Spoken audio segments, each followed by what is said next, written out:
This is a training video for MMA judges. You're looking at a visual representation of the judging criteria from the Unified Rules of MMA. This training tool combines all the criteria onto one page and illustrates how they all interact. It provides a great study guide and quick reference. All judges must know their scores at any given time during the round. To do this, you'll have to study and understand the criteria so well that you accurately and immediately recognize scoring techniques as they happen. This sliding scale here at the top of the page basically shows how a pointer might move back and forth while you're scoring the bout. Cool, huh? We utilized 3 scores that were adopted from boxing's 10-point must system. I know, weird, but we're used to it now. The most common score is 10-9. Then 10-8s used to be rare, but they're increasing now, and I think that's needed to increase the overall accuracy of scoring. 10-7s used to be a unicorn at one time. They're still really rare. We used to think that 10-7s meant that the referee should have stopped it. And an example of that would be round 1 of Chris Cyborg versus Jan Finney in the Strikeforce MMA. There's another good example when the ref couldn't stop this fight because both fighters kept fighting. They were so tough, but they took an overwhelming amount of damage. And that was Holloway versus Ortega, round 4. Take a look at those. You'll notice that each score has 3 levels to help judges track the score more precisely. I think it helps keep you more focused as you're scoring as well. Close, 10-9 close, neither fighter has much of an advantage. 10-9 clearly is when you're confident of your score. And 10-9 3/4 is when you know you're approaching the threshold for the next higher score. Remember, these aren't scores. They're increments to further define each score if necessary. Maybe comparing with other judges, training exercises, articulating your score to the top brass at a post-fight briefing. I like my judges to know their scores more precisely, not just 10-9 or 10-8. Were you confident in your score or was it close? 10-9 close could go either way, possibly to the other fighter. Being more precise and accurate keeps judges a little more accountable. Keeps them on their toes. Okay, let's talk about the scoring of a round. Your main focus most all the time is going to be evaluating effective striking and effective grappling as they contribute towards the end of the match. You're going to focus on the result of the action and not the action itself. Strikes consist of punches, kicks, elbows, and knees while standing or on the ground.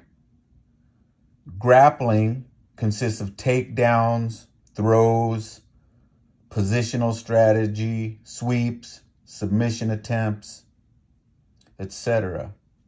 Now let's talk about evaluating the effectiveness of strikes. Effective strikes will cause cuts, bruises, swelling. You might see blood, head knocked back, wobbly legs, losing balance. One subtle sign is if a fighter goes for a takedown. Are they losing the stand-up and would rather have it on the ground? Sometimes, yes. And what is the most effective strike of all? A knockout or knockdowns. Evaluating effective grappling is like a Rubik's Cube. You've got legs and arms and bodies all twisted up and tangled. Understanding the intricacy of all the positions and submissions require a lot of knowledge. They have to know and understand all the positions, submissions, and strategies to evaluate the effectiveness of grappling accurately. A good example of effective grappling is when you have a fighter that takes their opponent to the ground and continually stays busy trying to improve their position so that they can impact their opponent with strikes and submission attempts, as opposed to just holding their opponent down and stalling. A fighter that postures up and strikes hard is going for the finish. One that keeps their head down and strikes ineffective strikes could be stalling if they're doing that for too long. And a judge must recognize that. Some of the more advanced and subtle indicators to look for: observing the fighter's body language when they're having a submission applied on them, arching to alleviate pain, or giving up the position, moving into a worse position because of the pain or possible submission. It's very important that judges are able to recognize when a grappler on the bottom is actually scoring more than the fighter on the top. Most common situation is when the bottom fighter has their opponent in their guard and they're striking with elbows to their opponent's head, going for sweeps, submission attempts, and much busier than the fighter on top, which is actually stalling, holding the fighter down, not posturing up and striking, and not trying to pass the guard. In these scenarios, the fighter on the bottom is scoring more. So as you're evaluating effective strikes and effective grappling, let's assume the fight is progressing in one direction, just for the sake of ease, less complicated. We're always looking both directions, but we'll talk in one direction for this example. When you're evaluating effective strikes and grappling, let's say blue corner gets ahead slightly and you're in the close range. At this point, you know it's not going to take much action to flip the fight back over to the other fighter. But it's always good to know, it's always good to pick your leader as soon as you can. You never know when a fight might be stopped and you'll be asked to score a partial round. So pick your leader even when it's close as soon as you can. Now, when you start moving over into the clearly area, you're more confident of your score. You're confident that it's 10-9 for the blue corner. As you start heading over this direction towards 3/4, you're going to start asking yourself, is this fighter dominant? You're starting to look for domination. And dominance is really still it's just still more of the same. Effective strikes and or effective grappling. But dominance in the criteria is a little more defined. So we're trying to define that more. So when you're over here towards 3/4, we're focusing on domination. We're still tracking and scoring this criteria, but you're thinking about when is this fighter dominant? Okay? And I like to score in my mind a 10-9 3/4, knowing that I'm watching for more impact or dominance to move into a 10-8 score. Duration helps define. So when I've got some dominance and I thought, oh, that's enough time, I'm going to switch over to a 10-8 close. So speaking of dominance and duration, they work hand in hand together. An example, something that's a little bit tricky, is here it's saying you need to consider a 10-8 when you got dominance and duration without impact. Without impact is telling me that that's on the ground, that's straight wrestling. One fighter might be dominating with straight control, straight wrestling. In that case, my duration is going to need to be way up here before I would switch to a 10-8. On the other hand, if you had dominance that included strikes, submission attempts, improving position, things of that nature, or the fighter's hurt a little bit or a lot. In that case, that type of dominance, you wouldn't need as much duration. So that's how duration and dominance work, depending on what level of dominance it is, in order to move to a 10-8 score. When you have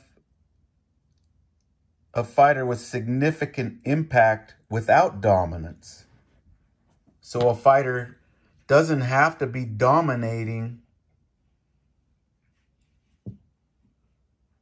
to get a 10-8. That could possibly be a situation where you've got impact from strikes. Immediate impact from strikes can happen in 10 seconds. Could be a knockdown from strikes. Whereas that fighter did not dominate the fight, but he definitely could have had a 10-8 from a devastating knockdown that happened in 10 seconds. And then, of course, if you've got all three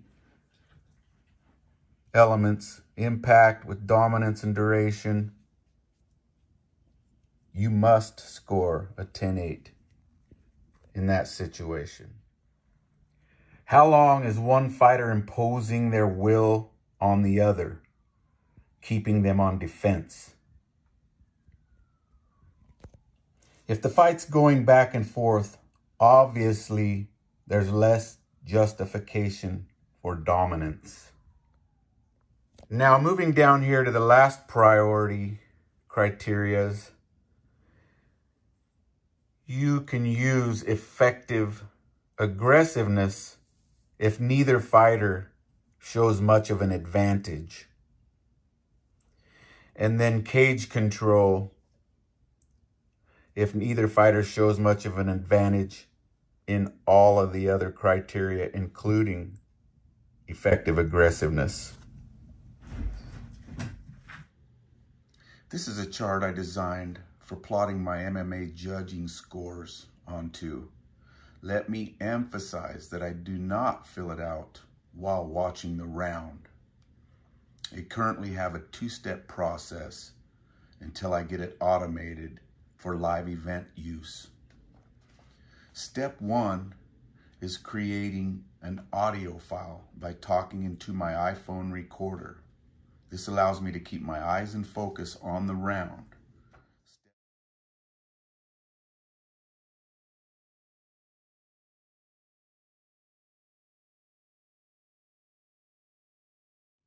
Step two, I listen to the audio file and plot the information onto the chart. To save time, I've started running the audio file through a speech-to-text transcriber. Let's go through the process.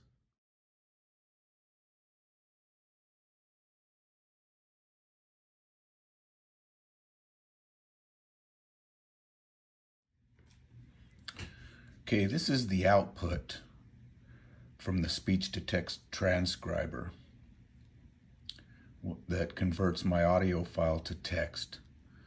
As you can see, my format is going to be score, which corner's in the lead, and comments about the score.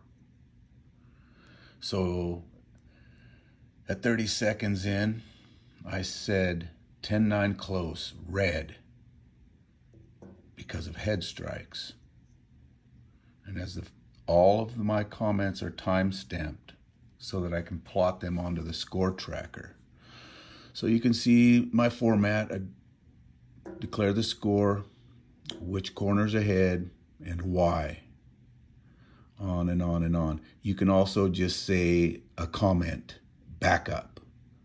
At 125, I said there's backup standing. I'm trying to just make comments that apply to the score and are totally supported by the criteria. You don't want to put extra things in there that you won't use to articulate your score at the post-fight briefings. At the very end, I've got a summary that just gives me the final score, 10-9 close blue, and any comments that I want to say regarding the score. I just basically said, hey, I switched the leader due to effective head strikes that hurt red. Now let me show you how I transfer that on to the score tracker chart. Okay, so I'm going to take all of this transcribed information, transfer it onto the score tracker chart. Just as an example, 30 seconds in, I declared it 10-9 close to the red corner due to head strikes. 45 seconds in, I kept the score the same, but I commented that there was a takedown. At about a minute into the round, I moved it to 10-9 clearly. This is when you're confident of your score. 10-9 clearly, red corner, control on the ground, basically effective grappling, so on and so forth. Once all of that is plotted on there and you build your chart and draw your lines in, it's nice to see a quick glance and an overall view of the round in real time. This is a great way to analyze the round, compare it with other judges, and a good way to explain your score and why you scored it that way. What's very interesting and challenging about this round and why we picked this one to pick apart is because you can quickly see that what you have in this round is a one-sided leader in the red corner. And here's all the reasons why you scored what you did. And you can see the full duration, almost 4 minutes. One-sided round. But here towards the end of the fight, the blue corner had the most effective strikes of the whole round that hurt the red corner. was 2 or 3 strikes, buckled his knees. So this is a decision point all judges have to go through frequently. I think we call it power versus volume.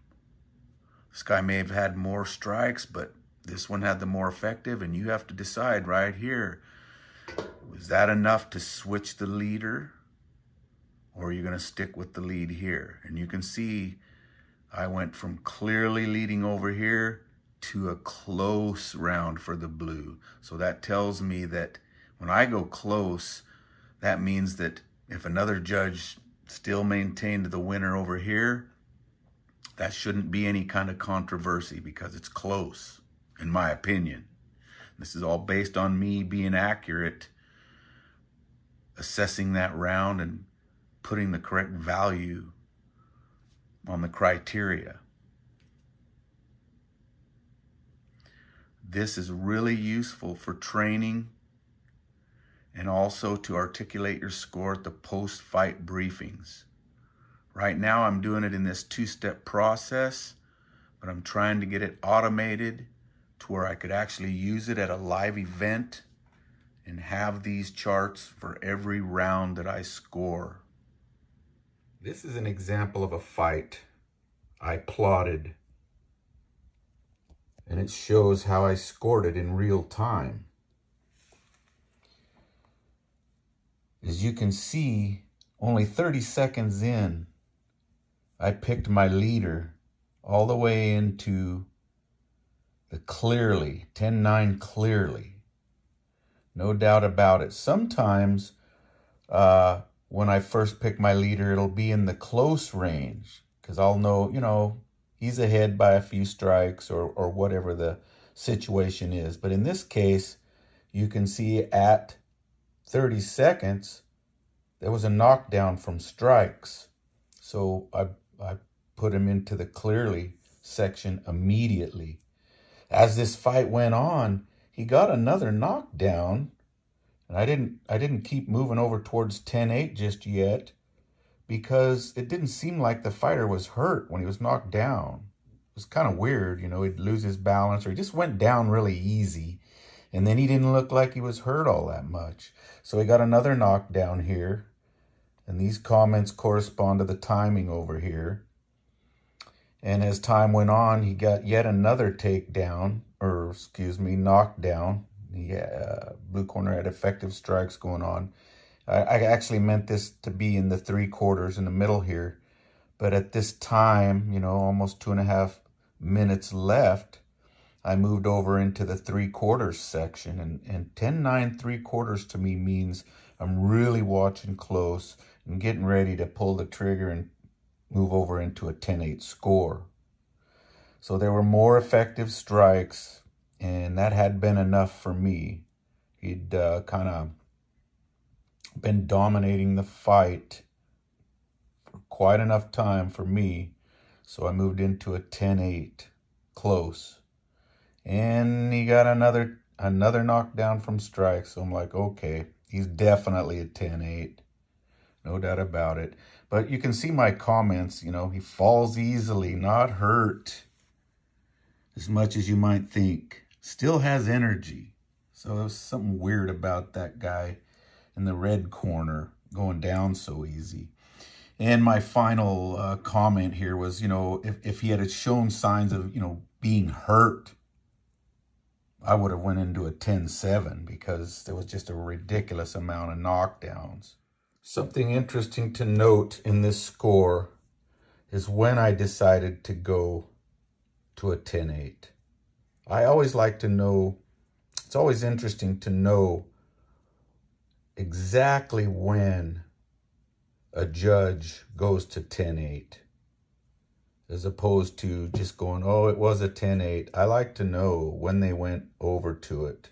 It's just more information to know, and you can compare from one judge to another when they decided to go over to a 10-8.